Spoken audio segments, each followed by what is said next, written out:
Biz pizza pişiremiz.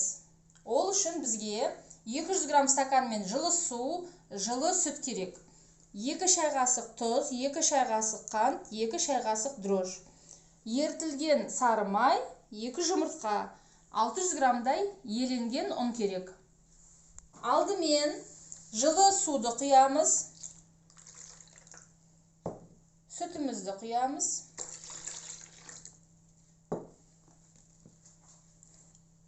Тұз, қант, дрож үшеуін бірге қосып, жақсылап араластырып қоямыз. Дрожымыз жұмыс істеу керек. Ол жұмыс істеген қалай білеміз? Ол шапқы болып көтеріледі. Сол үшін 5 минут күте тұрамыз. Енді дрожымыз көтерілді. Осыған сары майымызды құямыз.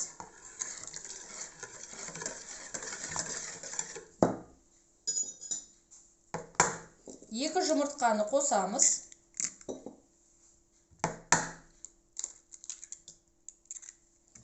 Жақсылап бір араластырып аламыз. Дрожымыз жақсы көтерілгендіктен тестамызды жақсы шу керек. Бұның үстіне 600 грамм ұнымызды 2-ге бөліп саламыз. Алдымен жартысын қосамыз. Кішкене илеп, қалғанын керегінше қосамыз.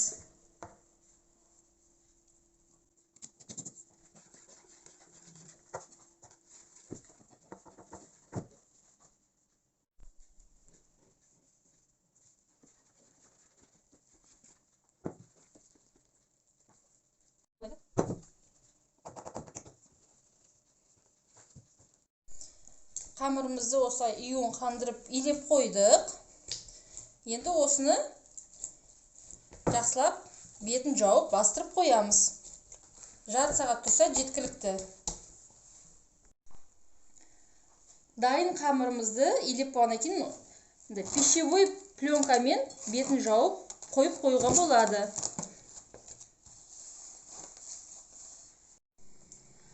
Міне қамырымыз көтерілді. Бетін ашамыз. Осыны ішіне қарай илеп, шетінен ортасына қарай илеп, біріктіреміз. Осы қамырымызды енді 4 бөлікке бөлеміз.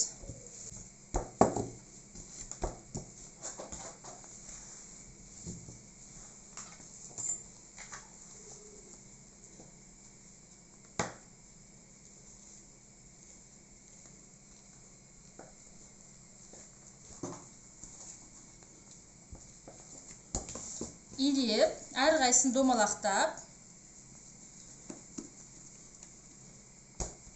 дайындап қоямыз.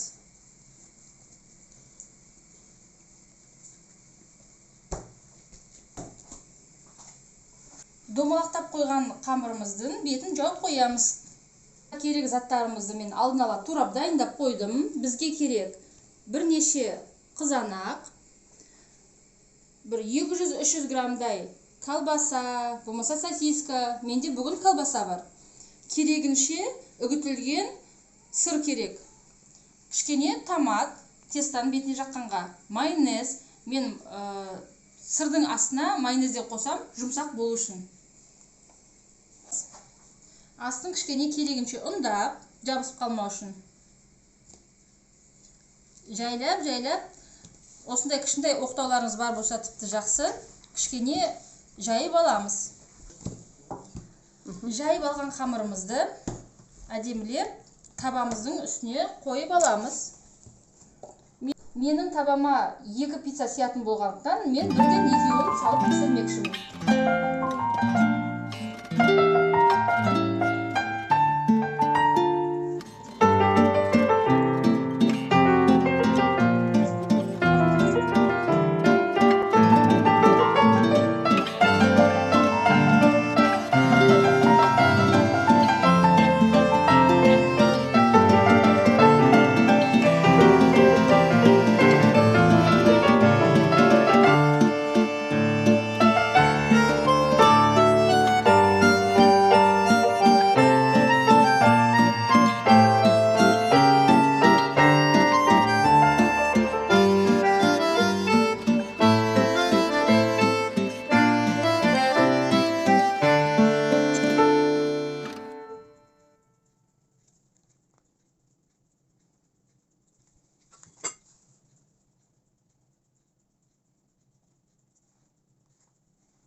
Mine bizning pizzamiz da dayım bo'ldi.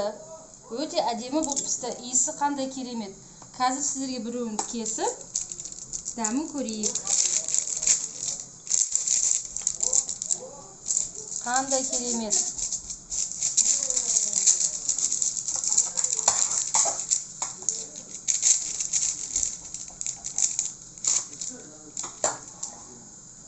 Mana qanday keremet.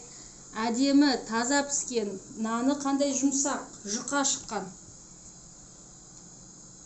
Uy жағдайында осылай балаларыңызға pizza pişirsеңіздер болады.